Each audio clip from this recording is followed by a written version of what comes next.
Is it now? Does it? Okay, I think now it's working. Okay. All right, let me start again. All right, so I'll go again. My name is Fufa Puzand. I'm the founder of Philly Talent. The idea of Philly Talent is that we leverage data science competitions, create a community around it. Data science competitions are amazing, especially right now with Kaggle, a few other platforms. You can actually see the metrics, the measures that they have, and we're going to go introduce a few ongoing competitions right now. We're also going to go over a few open platforms that have recently been out there and been tested in Europe. Very exciting stuff.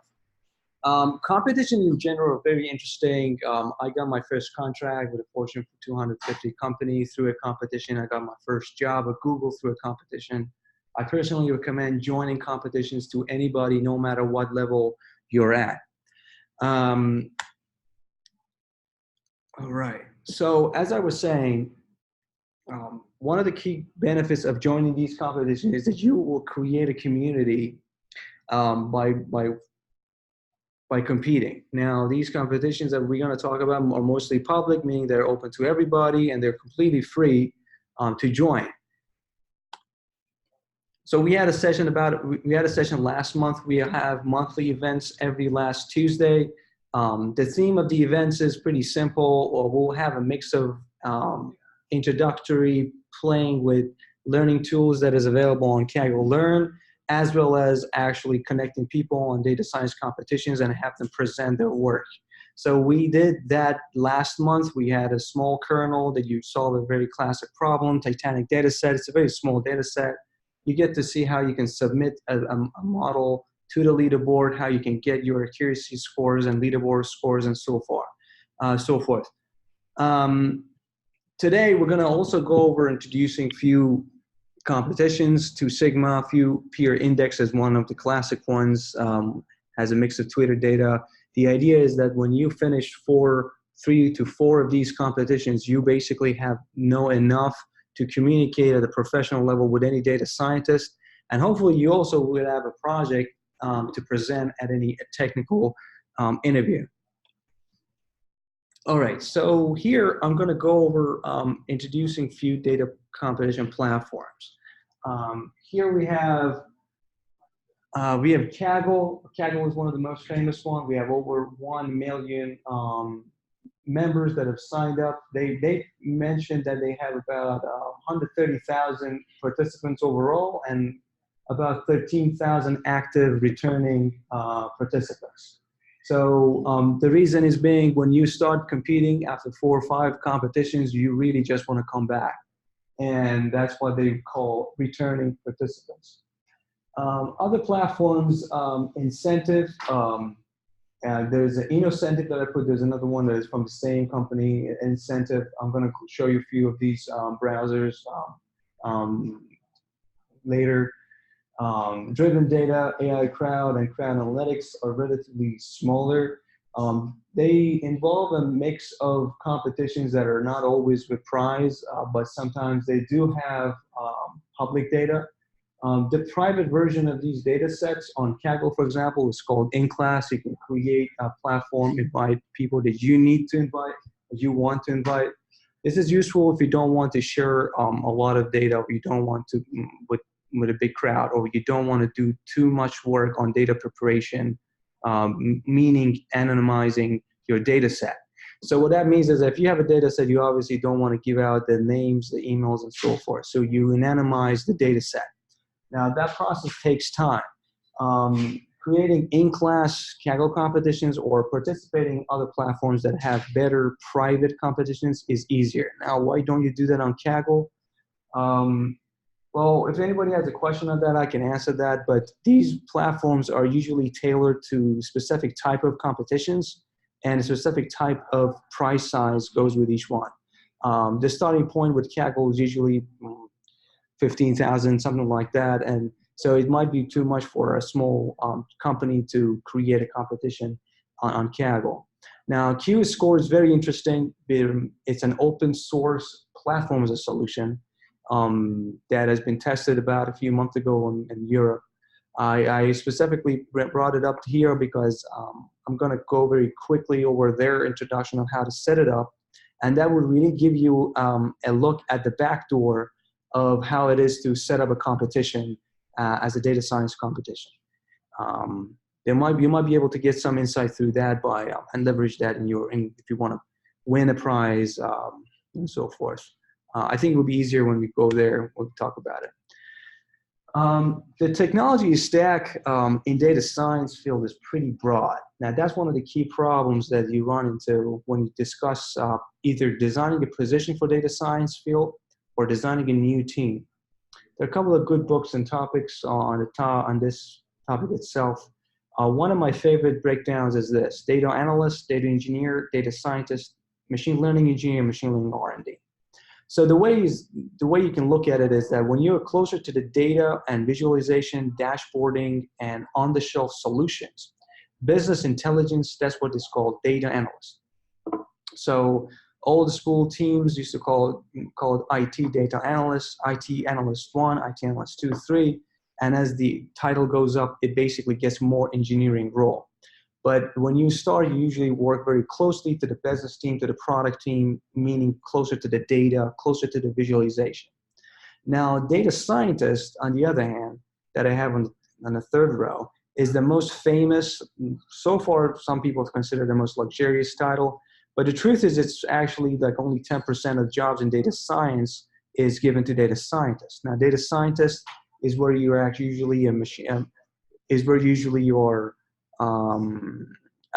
or PhD student or graduate, and you're focused mostly on creating models. Now, competitions not always work on model. In fact, one of the competitions I'm going to introduce you is purely on SQL data visualization type of work. Also, it could mean different sorting of data. Data preparation is very time consuming, and to a big part could be a skill. And that is, again, on data analyst, on data part. Now, data engineer is a title that is when you are mostly closely related to databases. You do a lot of API work. You prepare the data, create data lakes. You prepare a schema-based databases for other engineers, like, for example, data scientists to work, and so forth. Hey, how are you doing? Good to have you. Now, the other two, machine learning engineer and machine learning R&D, are basically the new additions. Now, it's, for the most part, if you add a data engineer to a data scientist, you get a machine learning engineer. But in practice, most people, they graduate and upgrade from a technical standpoint from a data engineer to a machine learning engineer. That's where you have more overlaps to other engineers in the team, especially reporting, people who do reporting work type of work, or people who actually are in charge of modeling type of work. When you're a machine learning engineer, you're expected to really fully understand what is different measures for a model, how you compare different measures, how you create KPIs for different type of data science missions, and so forth. And R&D is a topic that you're working on it first, you're really working on a leading edge, and that's what your work is. Now, these are the titles in real job in the industry. Now, with regard to the technology stack, I put only few product icons because I didn't want to make a mess. Also, I didn't have much time. But I'm going to update this, and I'm going to send it to everybody who is coming here. There is a challenge with how you pick up these technologies. Okay, people come from different backgrounds. For example, data scientists, quite frankly, could be anything. Could be mechanical engineers, could be people coming from neuroscience, could be anything. A lot of interesting solutions and algorithms are actually developed by people who are not coming from computer science and data scientists in the modeling work. Data analysts and engineer mostly come from a very heavy, strong software engineering background. And these are usually people that you need in order to create and have them as a core to a data science team. Their tools is mostly Git. I mentioned GitHub here as one platform.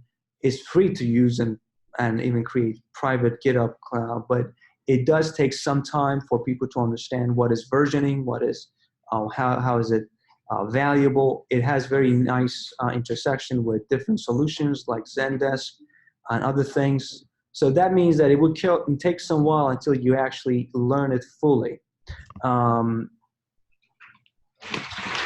Another tool that I've mentioned here is Kaggle itself as one example for platform data science platform competitions. It's one of the easiest, fastest one to pick up. The tutorial is very easy to pick up. I'm going to introduce you to our YouTube channel that gives you 5 lessons how to really start submitting model on this platform. All other data science competitions are relatively the same. You create a model, you export your output, you submit your output, and you get it tested on a data set that is private. And that would give you your leaderboard ranking and your score for your model, okay, with that private data set. Anaconda is a platform that's usually notebooks. A lot of data engineers do not necessarily like that. They consider sometimes lazy Python coding. Now, if you consider that with a compiled language like Java, it takes a lot longer to mature, but it's very almost free to learn.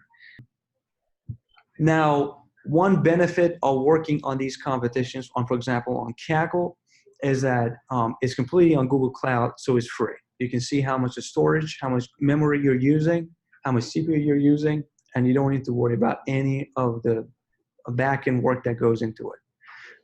In the meantime, we can practice on other tools like how Anaconda or other libraries, front-end Carousel, different libraries can help you, or how the version controlling can help you to do work with other people on GitHub. And slowly you can pick up the basic core solutions on AWS like EC2. Okay, if you wanted to export your code from Kaggle, I'm giving one scenario. Export your code from Kaggle, start working on it on your own machine. If you don't want to do it, no problem.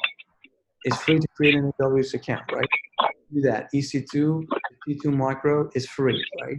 Okay, run it on a very simple Ubuntu version that is for machine learning, like it already has those libraries installed. Or even simpler, you can create Docker solutions and deploy Docker on your EC2. That'd be more hands-on. Now, why do you do that? Well, some Kaggle competitions do have limitation on what resources you use. That's one reason. Another one is that, as I said, in the long run, you want to be in one of these 5 categories on the right. You want to get a job. Or if you have a job, you want to graduate to another. Or if you are a researcher, you want to know what is the underlying things that's happening. And for that, it is always a good idea to export your code, have control over it, and do it on your own hardware. Now, AWS is well tested and proved to be helpful and productive with different kind of data set, live data set, just for visualization, batch solutions via AMR, dumping huge amount of data on Hive from the cloud and working on it. Just name it, it will work. Now, as we go, Affiliate Talent, we will help the people that work with us to pick up these technologies slowly and build it on top of each other, hence the name Technology Stack.